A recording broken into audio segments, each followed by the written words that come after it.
Praise the Lord, hallelujah. खुदावंद यीशु मसीह के मुबारक नाम में हम आप सबको इस इबादत में खुशामदीद कहते हैं।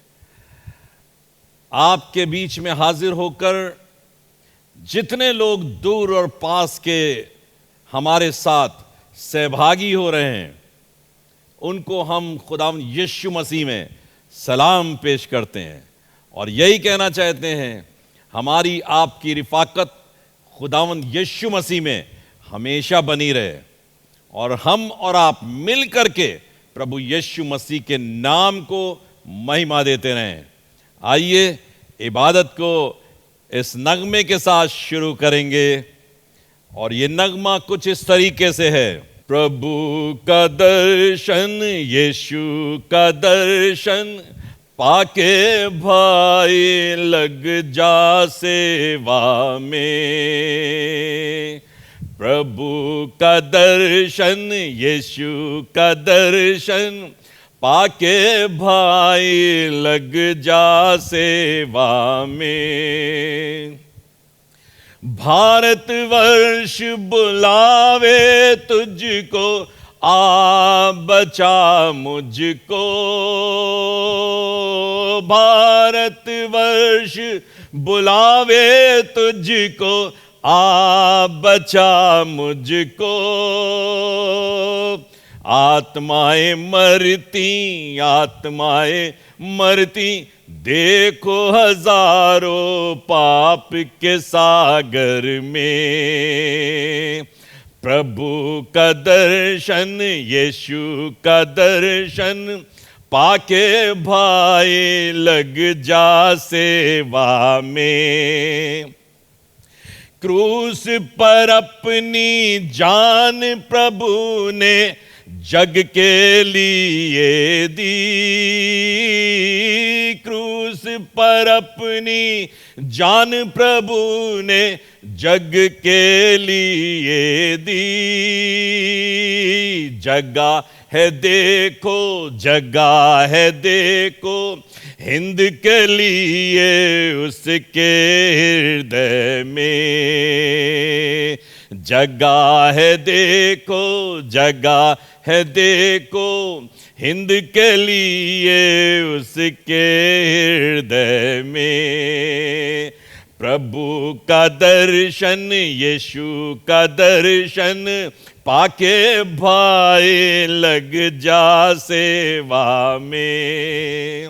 कि बैठे बैठे साल गवाए नौजवानी के। बैठे बैठे साल गवाए नौजवानी के। अभी भी कर ले, अभी भी कर ले प्रभु की सेवा बाकी जीवन में। अभी भी कर ले, हाँ अभी भी कर ले प्रभु की सेवा बाकी जीवन में। प्रभु का दर्शन, यीशु का दर्शन पाके भाई लग जा सेवा में। कि चारों ओर अंधेरा छाया, रात आ पहुंची। चारों ओर अंधेरा छाया, रात आ पहुंची। और जो कुछ है करना, जो कुछ है करना, अभी तू कर ले दिन की ज्योति में। जो कुछ है करना, जो कुछ है करना, अभी तू कर ले दिन की ज्योति में। प्रभु का दर्शन, यीशु का दर्शन पाके भाई लग जा सेवा में। प्रभु के लिए आत्मा बचाने में तू जल्दी कर। प्रभु के लिए आत्मा बचाने में तू जल्दी कर। फसल है पक्की, फसल है पक्की, फूले जमा कर उसके खत्ते में। फसल है पक्की, फसल है पक्की, फूले जमा कर उसके खत्ते में। प्रभु का दर्शन, यीशु का दर्शन पाके भाई लग जा सेवा में। खुदावंद यीशु मसीह, हम आपके निहायत ही शुक्रगुजार हैं कि तूने मुझको चुना है अपने नाम को जलाल बख्शने के लिए। मेरे हृदय के अंदर अपने जज्बे को और अपने प्यार को रखा है, हृदय में अपने कलाम को रखा है कि जिसकी बशारत के काम को हम कर सकते हैं।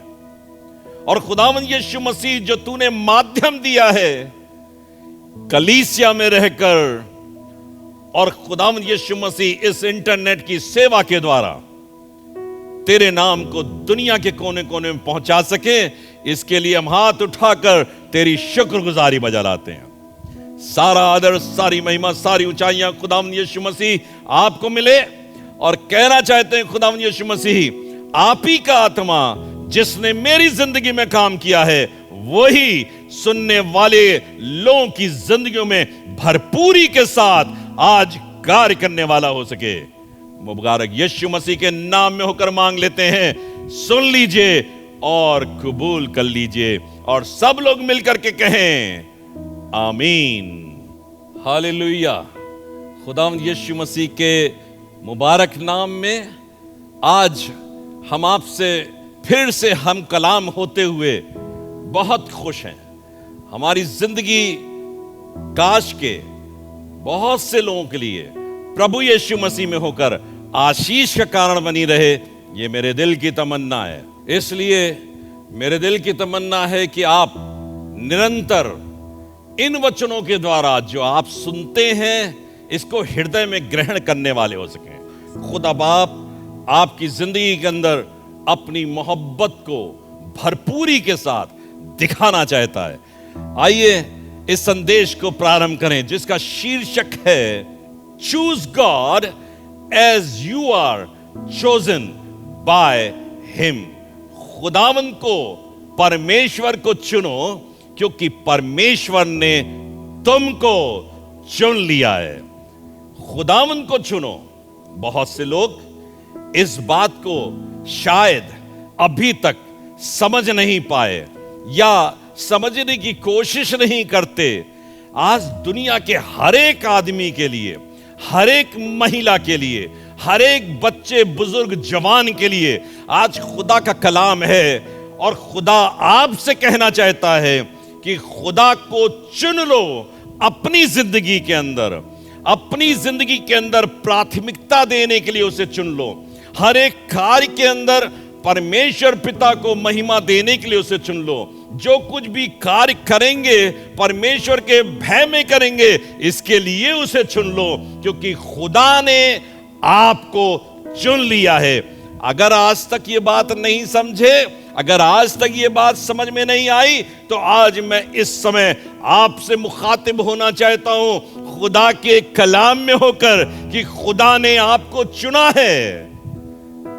गौर करके देखिए अपनी जिंदगी के अंदर, अपने ऊपर गौर करिए, अपने चेहरे को अपने आईने में निहारिए। आईने के सामने जाके खड़े हो जाइए और कहिए, हाँ खुदा ने मुझे चुना है। जब आपकी शक्ल आपको आईने में दिखाई दे, तो आप कहिएगा अपने आप से, खुदा ने मुझे चुना है।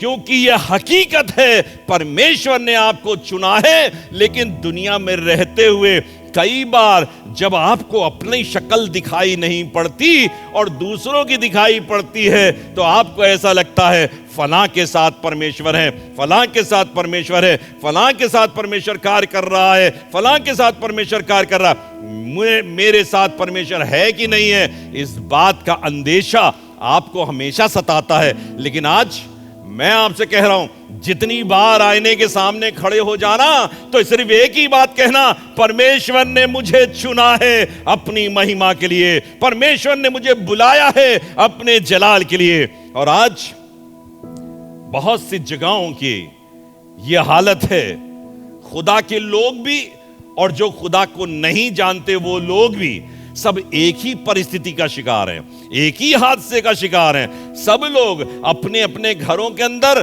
ताले बंद करके और अपने बिस्तरों पर बैठकर, अपनी कुर्सियों पर बैठकर सोच रहे हैं बड़ी मुसीबत का समय है, बड़ी तंगहाली का समय है, बड़े क्लेश का समय है, चारों तरफ मुसीबतें हैं।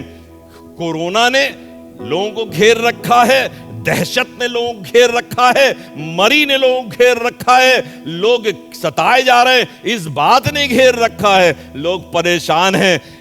जो लोग परमेश्वर के चुने हुए हैं वो सोचते हैं हम सेवा कैसे करें, जो लोग चुने नहीं गए, जो लोग और हैं जिन्होंने खुदावंद यीशु मसीह को नहीं जाना, वो सोच रहे हैं हम तो चुने नहीं गए, इसलिए हम कैसे परमेश्वर के नाम को ले सकते हैं। अर्थात दोनों परिस्थितियों के अंदर हम अपने घर के अंदर ताला बंद करके और या अपनी ही तबीयत के अनुसार अपनी योजना को पूरा करते हुए बैठे हुए हैं और कुछ ना कुछ कर रहे हैं। अपने घर के अंदर अपनी आत्मा को खुश कर रहे हैं, परमेश्वर की आत्मा को नहीं, परमेश्वर की योजना को जानना नहीं चाहते, लेकिन अपनी योजना के अनुसार अपने जीवन को चलाकर आगे बढ़ते चले जा रहे हैं। और जब आप गौर करेंगे कि मैंने शाम के समय में गौर करा कि मैंने अब आज दिन भर में क्या किया, तो पता चला कुछ भी नहीं किया। आपसे कहना चाहता हूं, खुदा ने आपको चुना है और वही खुदा जिसने आपको चुना है, अगर आप उसके योजना के अनुसार आगे बढ़ोगे तो वो आपके सभी कार्यों में, याद रखिएगा फिर से कह रहा हूं, आपके सभी कार्यों में, चाहे आप इस दुनिया के जिस्मानी कार्य करते हो और चाहे आत्मिक कार्य करते हो, सब में वो आपको सफल करेगा। कहिए खुदा के सन्मुख होकर, कहिए इस बात को, परमेश्वर मुझे सफल करेगा, परमेश्वर मुझे सफल करेगा। और याद रखिएगा परमेश्वर आपको सफल करेगा। एक जिक्र खुदा के कलाम में लिखा हुआ है और वो जिक्र आपको मिलेगा प्रेरितों के काम उसके 9वें अध्याय के 15वें और 16वें पद के अंदर। और यहां पे लिखा हुआ है, परंतु प्रभु ने उससे कहा तू चला जा, क्योंकि वह तो अन्य जातियों और राजाओं और इजराइलियों के सामने मेरा नाम प्रकट करने के लिए मेरा चुना हुआ पात्र है। तू चला जा। परमेश्वर ये किसी से बातचीत कर रहा है। किससे बात कर रहा है? ये बात कर रहा है हननिया से, ये बात कर रहा है अपने भक्त से, ये बात कर रहा है अपने अभिषिक्त से। और कहां भेज रहा है?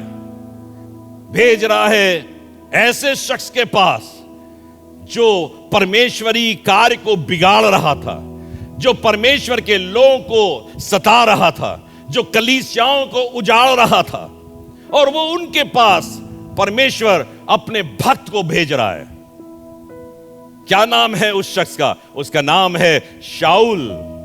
हननिया को परमेश्वर ने एक दिशा निर्देश दिया और लिखा हुआ है जब वो अपने घर के अंदर मौजूद था तो परमेश्वर ने उससे कहा कि उठकर उस गली में जो सीधी कहलाती है और यहूदा के घर में शाऊल नामक एक तरसुसवासी को पूछ, क्योंकि देख वो प्रार्थना कर रहा है। तब हननिया ने उत्तर दिया, हे प्रभु, मैंने इस मनुष्य के विषय में बहुतों से सुना है कि इसने यरूशलेम में तेरे पवित्र लोगों के साथ बड़ी बड़ी बुराइयां की हैं, और यहां भी इसको प्रधान याजकों की ओर से अधिकार मिला है कि जो लोग तेरा नाम लेते हैं उन सब को बांध ले। परंतु प्रभु ने उससे कहा, तू चला जा, क्योंकि वो तो अन्य जातियों और राजाओं और इजराइलियों के सामने मेरा नाम प्रकट करने के लिए मेरा चुना हुआ पात्र है। वो चुना हुआ पात्र है। हननिया, तू तो अभी जिस्मानी ख्याल में होकर सोच रहा है, हालांकि खुदा का फर्जंद है, परमेश्वर का अभिषिक्त है, परमेश्वर का चुना हुआ है, लेकिन कई बार हम चुने हुए होने के बावजूद भी परमेश्वर की इच्छा के अनुसार अपने जीवन को परमेश्वर की सेवा में लगा नहीं पाते। परमेश्वर ने हर एक के लिए, देखिएगा यहां पे हननिया के लिए जो परमेश्वर का सेवक था, और शाऊल के लिए जो कलीसियाओं को उजाड़ रहा था, दोनों के लिए एक संदेश दिया। हननिया, तू कब तक अपने घर में बैठा रहेगा? तू कब तक हाथ पर हाथ रखे बैठा रहेगा? कब तक अपने माथे पर अपने हाथ को लगाए रहेगा और सोचेगा परिस्थितियां तो बड़ी खराब हैं, हालात तो बड़े खराब हैं, यरूशलेम में सताया जा रहा है, मैं क्या करूं, मैं क्या करूं? परमेश्वर कहता है अपने सेवकों से, अपने दासों से, तुम परमेश्वर के कार्य करो। परमेश्वर एक धीमी सी आवाज में आपसे बात करने में बहुत इच्छुक है, और जब वो बात करता है, काश के हम अपने कान को परमेश्वर की योजना की ओर लगा लें। लिखा हुआ है परमेश्वर के वचन में, हननिया से खुदा ने कहा, प्रभु ने कहा कि तू चला जा, सिर्फ मैं तुझसे इतना कह रहा हूं, तू चला जा, अपने कार्य को कर, जो परमेश्वर पिता ने तुझे दिया है उस कार्य को कर, और तू चला जा। और सिर्फ आगे हम लोग क्या होता है, हम लोग कई बार प्रॉस एंड कॉन्स देखने लगते हैं, कई बार भले और बुरे की ओर देखने लगते हैं, इससे मुझे क्या फायदा मिलेगा, इससे मुझे क्या नुकसान होने वाला है।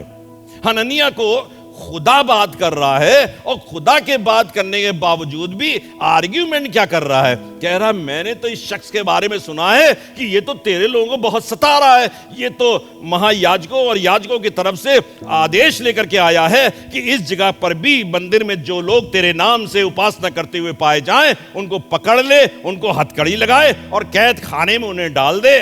खुदा ने कहा, तूने दुनिया की बातों को सुना और उस पर दिल लगाकर बैठ गया, लेकिन मैं तुझसे कहना चाहता हूं, तू चला जा।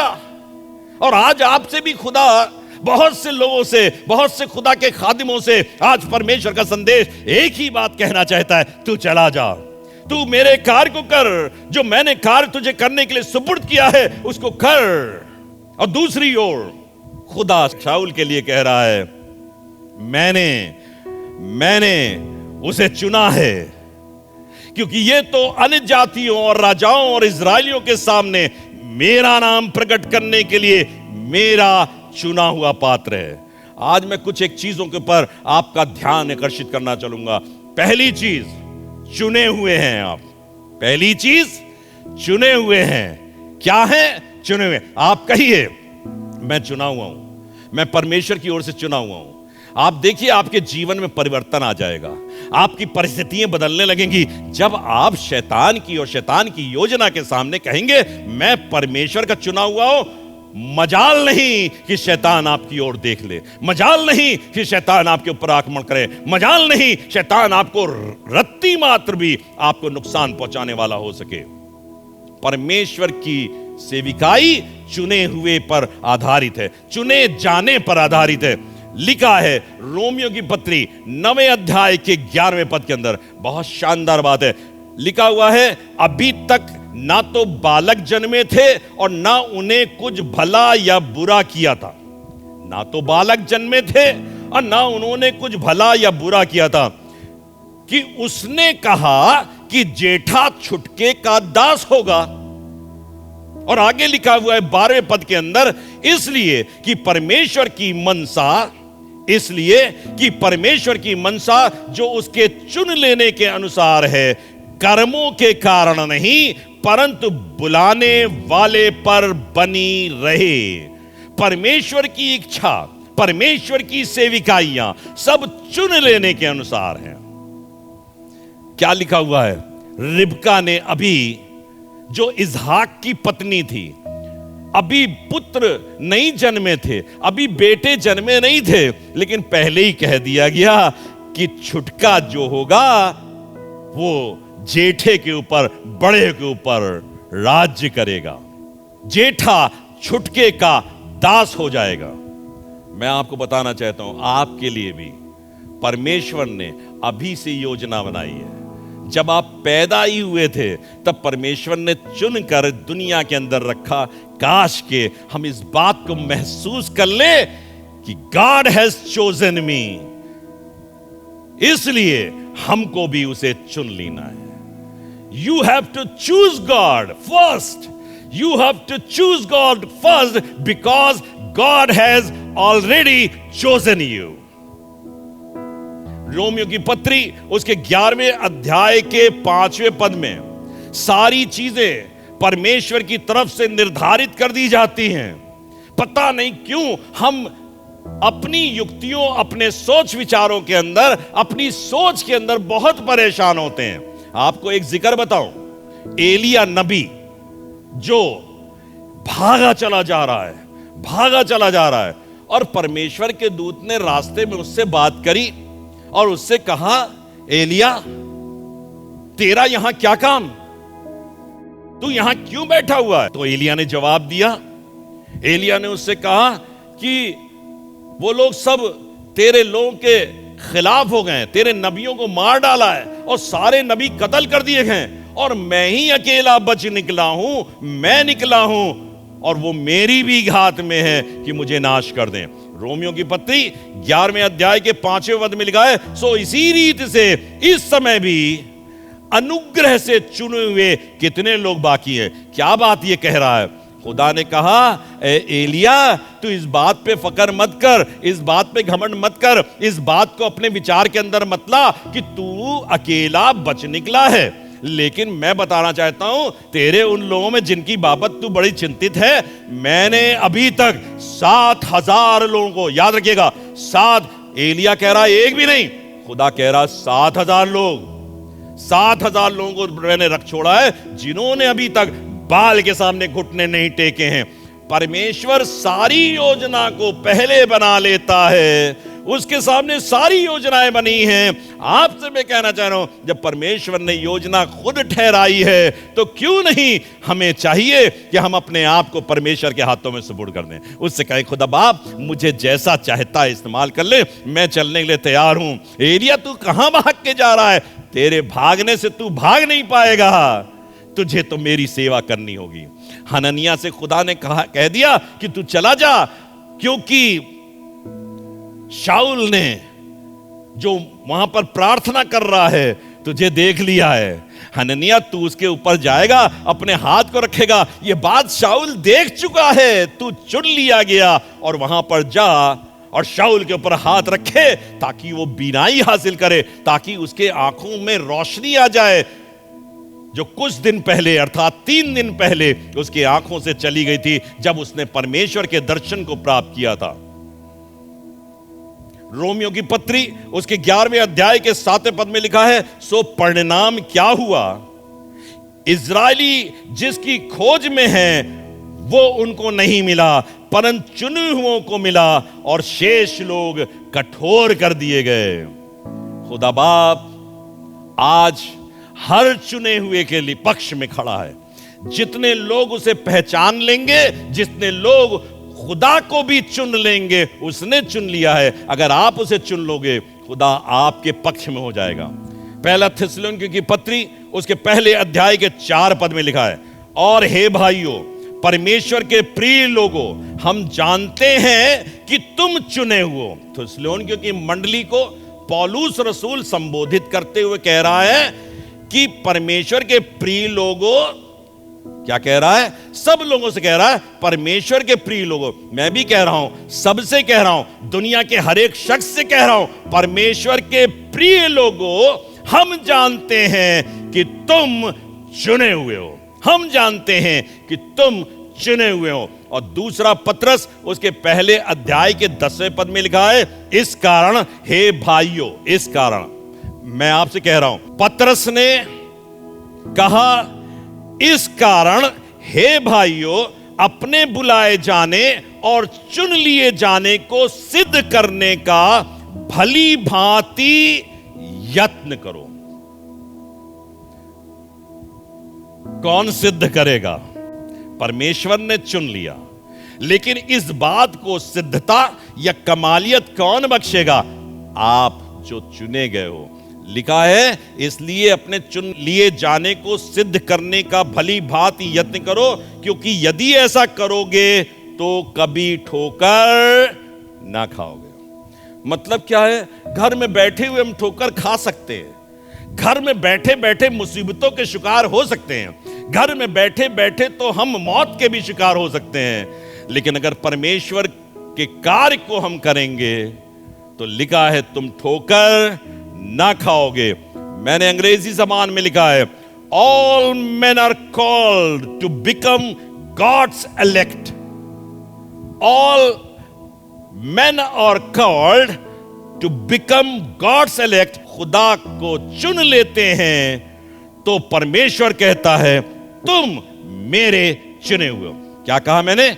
अगर हम खुदा को चुन लेते हैं तो खुदा कहता है कि तुम मेरे चुने हुए हो। जाति और धर्म से बात नहीं कर रहा, काले और गोरे से बात नहीं कर रहा, लंबे और ठिगने से बात नहीं कर रहा। खुदा बात कर रहा है आज आपसे और कह रहा है तुम अगर खुदा को चुन लो तो खुदा कह रहा है तुमको मैंने चुन लिया है। एक आयत बड़ी सुंदर सी लिखी हुई है मत्ती रचित सुसमाचार उसके 11वें अध्याय के 28 से 29 और 30 पद के अंदर, और यहां लिखा हुआ है, सब लोग बहुत अच्छी तरीके से बोलते भी हैं और जानते भी हैं।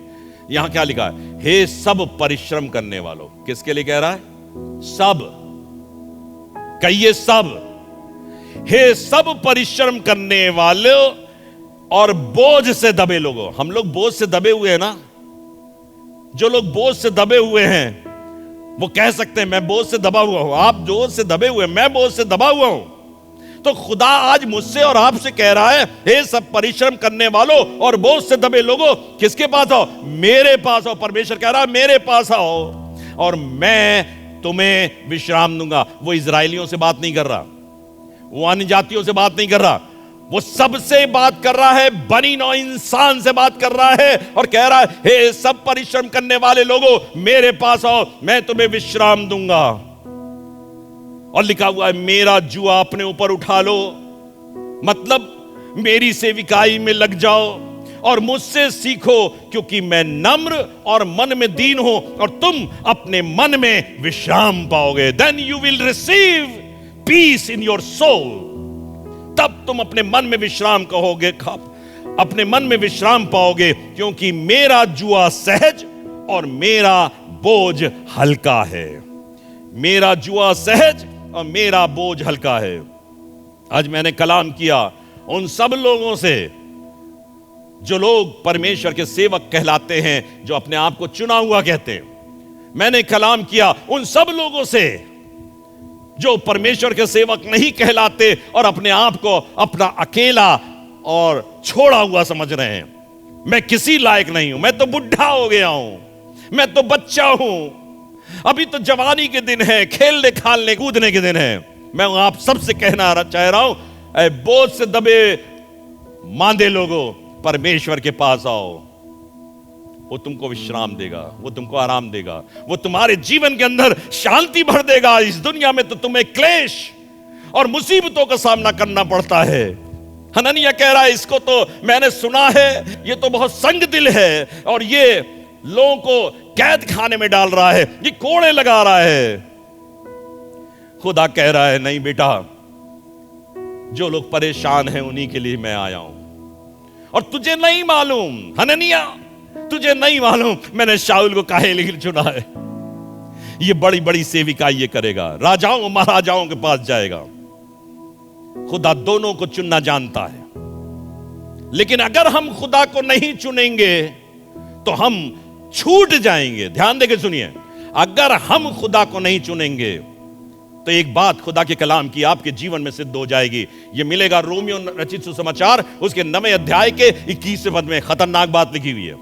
रोमियो रचित सुसमाचार उसके 9वें अध्याय के 21वें पद में यहां लिखा है, क्या कुम्हार को मिट्टी पर अधिकार नहीं?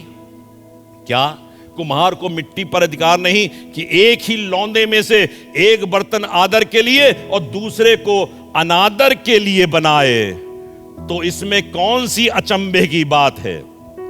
परमेश्वर ने अपना क्रोध दिखाने और अपनी सामर्थ प्रकट करने की इच्छा से क्रोध के बर्तनों की जो विनाश के लिए तैयार किए गए हैं बड़े धीरज से सही, और दया के बर्तनों पर जिन्हें उसने महिमा के लिए तैयार किया है अपने महिमा के धन को प्रकट करता है। अर्थात हम पर जिन्हें उसने ना केवल यहूदियों में से वरन अन्य जातियों में से, ध्यान दीजिएगा, ना केवल यहूदियों में से, सब लोग, बहुत से लोग जानते हैं यहूदी उसकी चुनी हुई कौम है, लेकिन ना सिर्फ यहूदियों में से वरन अन्य जातियों में से भी बुलाया है। अर्थात हम में से और आप में से खुदा ने बुलाया है। अगर हम खुदा को नहीं चुनते, अगर हम परमेश्वर की सेविकाई में हाथ नहीं लगाते, अगर हम हाथ पर हाथ धरे हुए बैठे रहते हैं, हम खुदा को दोष देते हैं। लेकिन यह कलाम की बात जो रोमियो और उसके 9 अध्याय के 21वें पद में लिखी हुई है, इसको हम अपने लिए चुन लेते हैं। हमने खुदा को नहीं चुना लेकिन इसको चुन लिया। लिखा है, क्या कुम्हार को मिट्टी पर अधिकार नहीं? हमने खुदा को नहीं चुना। एक ही लौंद में से एक बर्तन आदर के लिए, दूसरा बर्तन अनादर के लिए। जिसने खुदा को चुन लिया वो आदर के लिए, और जिसने खुदा को नहीं चुना वो अनादर के लिए वही लौंदे में से बनाया जाता है। दूसरा करंथियों और उसके 4 अध्याय के 7वें पद में लिखा है, परंतु हमारे पास ये धन मिट्टी के बर्तनों में रखा है। हमारे पास वही लौंदे में से ये धन मिट्टी के बर्तनों में रखा है कि यह असीम सामर्थ हमारी ओर से नहीं वरन परमेश्वर की ओर से ठहरे। मैंने कहा, choose God as he has already chosen you. लेकिन यह बात आपसे कहना चाह रहा हूं, अगर हम खुदा को नहीं चुनेंगे तो परमेश्वर का यह वचन यहां लिखा है, परंतु हमारे पास यह धन मिट्टी के बर्तन में रखा है, हम उसके नहीं कहलाएंगे, हम परमेश्वर के नहीं कह। और यहां लिखा है, यह असीम सामर्थ हमारी ओर से नहीं परमेश्वर की ओर से ठहरे। अर्थात ऐसा लगता है अगर हमने उसे नहीं चुना तो यह सामर्थ भी हमारे द्वारा प्रकट होने नहीं पाएगी। हमको क्या करना है? खुदा के लोगों जिन्होंने खुदा को चुन लिया, हमको क्या करना है? मैंने लिखा है, we have to take up God's ministry in our hand. We have to take up in our hands this wonderful holy Bible, raised as a flag. It should be raised in our hand as a flag. आगे, and carry as a banner, support, exalt and hold upright. Support, exalt and hold upright. ये जिम्मेदारी हमारी और आपकी है। हम परमेश्वर के झंडे को लेकर आगे बढ़े। आपको बताना चाहता हूं, पौलुस, जिसको पहले शाऊल कहा जाता था, ये पहले लोगों को सताता था, लेकिन जब परमेश्वर ने इसे चुन लिया तो परमेश्वर के उसी वचन को, जिसके सबब से लोगों को वो सता रहा था, आज उसी को वो एग्जाल्टेशन दे रहा है, उसकी पक्ष में बातचीत कर रहा है, उस झंडे को ऊंचा कर रहा है, और उसे परवाह नहीं कि इसकी खातिर उसे कितना दुख उठाना पड़ेगा। आपको सच बता रहा हूं, आप घर में बैठे बैठे सोचोगे, अच्छा ठीक है, हम प्रचार करेंगे, हम परमेश्वर की सेवा करेंगे, तो हम करें क्या, कैसे शुरू करें, कहां से करें, कैसे उसके काम को करें? मैं आपको बताना चाहता हूं, यहां पे लिखा प्रेरितों के काम उसके 20 अध्याय के 35 पद में, मैंने तुम्हें सब कुछ करके दिखाया है। मैंने तुम्हें सब कुछ करके दिखाया है।